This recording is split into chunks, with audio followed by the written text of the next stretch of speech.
So a meniscus is the curve at the upper surface of a liquid close to the surface of a container. It can either be concave or convex, and it's caused by surface tension.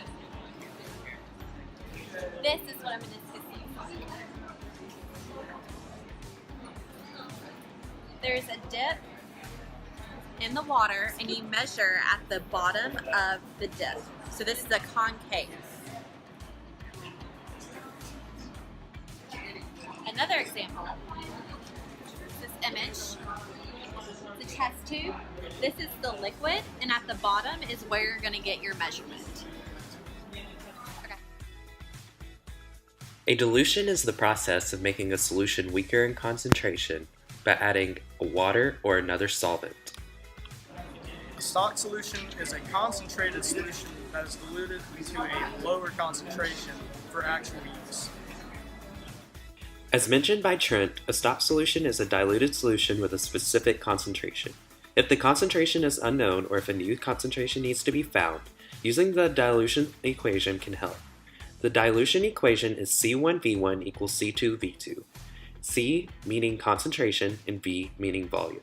C1V1 represents the initial values, and C2V2 represents the final or new values. The equation can always be manipulated to find what's missing.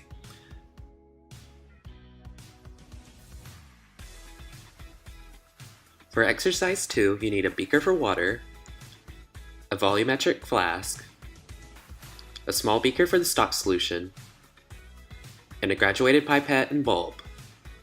A graduated cylinder is not needed because the measurements are less accurate than that of the pipette. You can begin by transferring the 20% stock solution to a small beaker. Make sure not to take too much.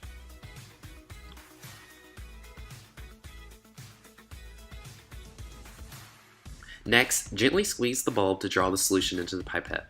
Make sure not to get the solution into the bulb. Properly read the meniscus and record to the hundredths place as the graduations are to the tenths. Can you write 6.13? 6.13, yeah. Now, transfer the solution from the pipette to the volumetric flask. Then read the meniscus following the transfer to find V1, the amount of volume displaced. 8.24. Transfer any of the leftover stock in the pipette back to the beaker. Then, fill the pipette with water.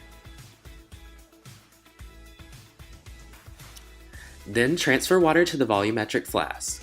This is the dilution process. Make sure the meniscus sits directly at the 25 milliliter mark. Finally, make sure your lab area is clean and the stock solution is properly dealt with. Here is a rundown of the results.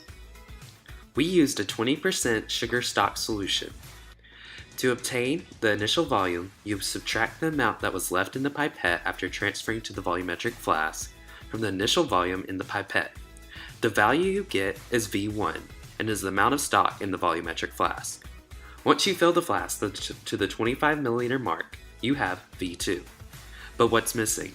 The new concentration, C2, is missing. We can find this with the dilution equation by manipulating it to solve for C2.